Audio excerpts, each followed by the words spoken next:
Friends, स्वागत है आप लोगों का अपने YouTube चैनल में जिसका नाम है हेल्थ एजुकेशन आवर्स।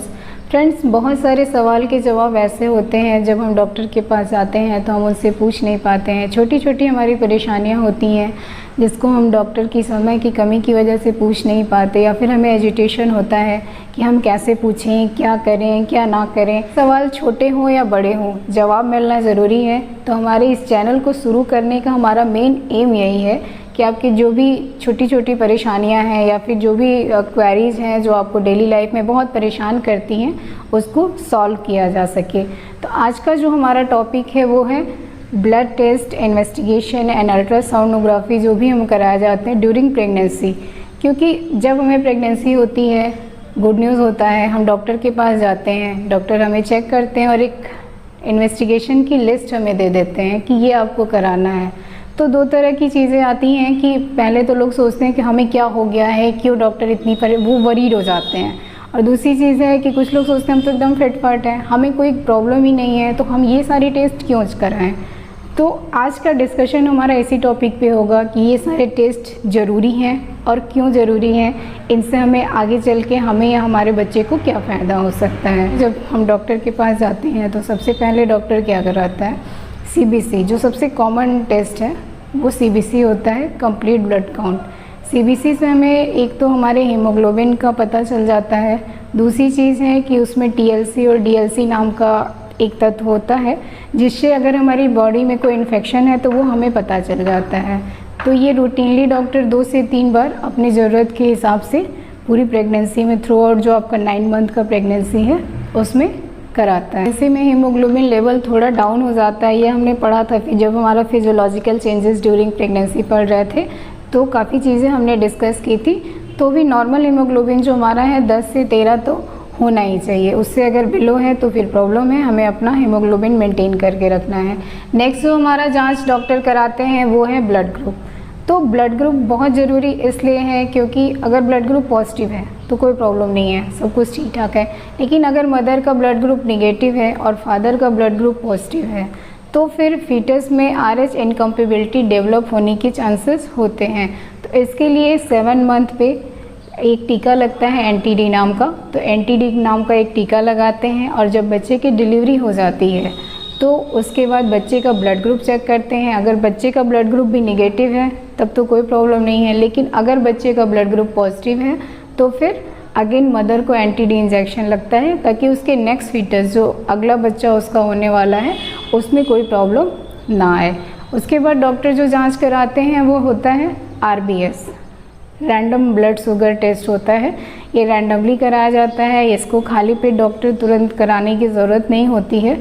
लेकिन अगर आपका रैंडम ब्लड शुगर बढ़ा हुआ आता है तो डॉक्टर फिर आपका रूटीन टेस्ट कराता है, उसमें फास्टिंग एंड पोस्ट पेरेंडियल, मतलब एक जांच आपका खाली पेट होता है और दूसरा पोस्ट पेरेंडियल खाना खाने के 2 घंटे बाद होता है। अगर ये जांचें भी बढ़ी हुई आती हैं तो डॉक्टर आपको कुछ मेडिकेशन देता है। अगर हल्का सा इंक्रीज़ है तो आपको डाइट एक्सरसाइज बताएगा, और अगर बहुत ज़्यादा इंक्रीज़ है, मेडिकेशन से भी काम नहीं चल रहा है, तो कुछ पेशेंट में इंसुलिन की ज़रूरत पड़ती है। डायबिटीज़ की जो टेंडेंसी होती है वो प्रेगनेंसी में इंक्रीज़ हो जाती है क्योंकि हमारे प्लेसेंटा से कुछ ऐसे हार्मोन सिक्रीट होते हैं जो इंसुलिन रेजिस्टेंस का काम करते हैं। तो ऐसे डायबिटीज़ को हम लोग गेस्टेशनल डायबिटीज़ मेलाइटस बोलते हैं। और जनरली इस टाइप का जो डायबिटीज़ होता है बेबी के डिलीवरी होने के बाद रिकवर हो जाता है, ठीक हो जाता है। नेक्स्ट जो हमारा जांच हम करते हैं वो है थायराइड की जांच करते हैं। थायराइड की जांच जनरली जो है, थायराइड हमारा प्रेगनेंसी में इंक्रीज़ हो जाता है। जिनको पहले से दवाएं चल रही हैं उनका डोज इंक्रीज होने के चांसेस रहते हैं, और ऐसे जिनको मेडिसिन नहीं चल रही है, पहली बार हमने जांच कराया, थायराइड बढ़ा हुआ आया है, तो फिर उनको उस हिसाब से मेडिसिन चलती है। थायराइड के जो रिपीट टेस्ट होते हैं ये डॉक्टर अपने हिसाब से कराता है कि कब इस पेशेंट को ज़रूरत है, किस डोज के अकॉर्डिंग, वो आपके डोज के अकॉर्डिंग रिपीट टेस्ट होता है। फिर नेक्स्ट जो हम जांच कराते हैं वो है यूरिन की जांच कराते हैं, यूरिन रूटीन टेस्ट कराते हैं। तो इसमें हम लोग इसमें देखते हैं कोई ब्लड तो नहीं आ रहा है, कोई प्रोटीन तो नहीं आ रहा है, ग्लूकोज तो नहीं आ रहा है, पच सेल तो नहीं है, क्योंकि इन सब चीज़ें अगर प्रेजेंट हैं तो पेशेंट को अगर डायबिटीज़ है या फिर प्रीक्लैम्सिया डेवलप करने वाला है या फिर कोई किडनी या ब्लैडर में इन्फेक्शन है, तो इन सब चीज़ों को हम लोग रूल आउट कर सकते हैं। इसके बाद नेक्स्ट जो हम जांच कराते हैं वो है हीमोग्लोबिन इलेक्ट्रोफोरेसिस करते हैं। इसमें हम लोग ब्लड में देखते हैं कि हमारे हीमोग्लोबिन में कुछ अलग तरह का हीमोग्लोबिन लाइक HbF या HbA2 तो प्रेजेंट नहीं है, क्योंकि अगर ये प्रेजेंट होता है तो जो मदर होती है वो थैलेसीमिया या सिकल सेल एनीमिया की कैरियर हो सकती है। तो जो लोग कैरियर होते हैं उनको इससे कोई प्रॉब्लम नहीं होती है, लेकिन अगर दो कैरियर मिलके एक फीटस बनाते हैं, कि अगर मदर एंड फादर दोनों को ये प्रॉब्लम है और उनका फीटस होता है तो उसमें क्या है, थैलेसीमिया और सिकल सेल एनीमिया डेवलप होने के चांसेस ज़्यादा होते हैं। तो ऐसे पेशेंट को फर्दर इन्वेस्टिगेशन और स्क्रीनिंग की ज़रूरत होती है। तो ये जांच हम लोग इसलिए कराते हैं प्रेगनेंसी में। ये तो हुआ ब्लड टेस्ट जो रूटीनली होता है। उसके अलावा कुछ स्क्रीनिंग होती है ब्लड टेस्ट की जिसको प्रेगनेंसी में कराना बहुत ज़रूरी होता है, जिसमें पहला है VDRL जो सिफिलिस के लिए कराते हैं। सिफिलिस एक सेक्सुअली ट्रांसमिटेड डिजीज़ है, STD है, जो मदर से फीटस को ट्रांसफ़र हो सकता है। तो अगर जितनी जल्दी हम इस बीमारी का पता लगा सकते हैं उतनी जल्दी हम मदर को ट्रीट कर सकते हैं और फीटस को इस डिजीज़ से बचा सकते हैं। नेक्स्ट हम बात करेंगे HIV के बारे में। तो HIV क्या होता है वो सबको पता है। तो अगर जितनी जल्दी से जल्दी हम HIV के बारे में इन्वेस्टिगेट कर सकते हैं उतनी जल्दी हम मदर को टर्सरी सेंटर पे भेज सकते हैं, उसकी मेडिकेशन शुरू कर सकते हैं, क्योंकि उसके लिए अलग से एक हॉस्पिटल होता है। और नॉर्मल डिलीवरी और ब्रेस्ट फीडिंग जो है HIV में इंडिकेटेड नहीं है। फिर नेक्स्ट जो हमारा है वो क्या है, हेपेटाइटिस B की जांच करते हैं। HbS एंटीजन नाम का टेस्ट कराते हैं इसके लिए। तो इसमें हम लोग जो एंटीजन प्रेजेंट होता है इसका वो लीवर में प्रेजेंट होता है। तो अगर किसी मदर को हेपेटाइटिस B है तो उसके जॉन्डिस होने के चांसेस बहुत ज़्यादा होते हैं। इसके साथ ही साथ उसके फीटस में ट्रांसफ़र होने के चांसेस भी ज़्यादा होते हैं। तो ऐसी मदर का देख रेख करना ज़्यादा ज़रूरी होता है, उसके लीवर को प्रॉपर इन्वेस्टिगेट करना ज़रूरी होता है। इसके साथ साथ जो फीटस की डिलीवरी होती है, बेबी डिलीवर होता है, तो उसको इम्यूनोग्लोबिन लगाना पड़ता है। उसके बाद हमारा जो है नेक्स्ट है हेपेटाइटिस C। तो हेपेटाइटिस भी सेम है, वो लीवर की ही डिजीज़ है। इसका भी अगर टाइमली हम पता कर लें तो फिर फीटस और मदर दोनों को ट्रीट कर सकते हैं। तो ये तो हो गया हमारा रूटीन टेस्ट जो हम सारे पेशेंट का कराते हैं। इसके अलावा कुछ स्पेशल टेस्ट होते हैं जो हमें कुछ पेशेंटों में ज़रूरत होती है, हाई रिस्क पेशेंट में ज़रूरत होती है, क्योंकि कुछ क्रोमोसोमल डिजीज़ हैं जैसे डाउन सिंड्रोम हो गया, एडवर्ड सिंड्रोम हो गया, पटाउ सिंड्रोम हो गया। इसको हम क्या कर सकते हैं, प्रेगनेंसी में ब्लड टेस्ट के थ्रू इन्वेस्टिगेट कर सकते हैं। तो जिन पेशेंट में ऐसी हिस्ट्री रही है जिसमें फेटल जो है वो डाउन सिंड्रोम रहा है या फिर कोई एनॉमली रही है, तो उन पेशेंटों में हम लोग डबल मार्कर और ट्रिपल मार्कर टेस्ट कराते हैं। तो जो डबल मार्कर हम टेस्ट कराते हैं वो 9 to 13 वीक्स के बीच में होता है। इसमें पेशेंट के 2 हार्मोन की जांच की जाती है, बीटा HCG और दूसरा होता है PAPA, pregnancy associated plasma protein A। इन 2 जांचों को हम लोग कराते हैं। नेक्स्ट जो अगर हमारा डबल मार्कर का टाइम बीत गया है तो फिर हम ट्रिपल मार्कर कराते हैं। ट्रिपल मार्कर को 15 to 18 वीक्स के बीच में कराया जाता है। ट्रिपल मार्कर में हम लोग 3 हार्मोन की जांच करते हैं, beta HCG hormone, alpha fetoprotein and third है एस्ट्रियोल। तो इन तीनों हार्मोन की हम लोग जांच ट्रिपल मार्कर में करते हैं। अगर ये जो जांचें हैं पॉजिटिव आती हैं, ये जांच जो है कंफर्मेटरी टेस्ट नहीं होता है, फॉल्स पॉजिटिव आने के भी चांसेस होते हैं। 70 to 80% ये सेंसिटिव होता है। तो अगर ये जांच पॉजिटिव आता है तो फर्दर इन्वेस्टिगेशन हम लोग एमनियोसिंथेसिस या फिर कोरियोनिक वेलनेस सैम्पलिंग करके इसको कंफर्म करते हैं। ये तो बात हुई ब्लड टेस्ट के बारे में। नेक्स्ट हम बात करेंगे अल्ट्रासोनोग्राफी के बारे में, USG के बारे में। USG को लेके बहुत सारे मिथ है लोगों के बीच में। कुछ लोग आके बोलती हैं इतनी बार अल्ट्रासाउंड हो रहा है, हमारे बच्चे को तो नुकसान नहीं होगा, इसके जल्दी फ़ायदा क्या है, क्या नुकसान है, क्यों बार बार USG ज़रूरी है।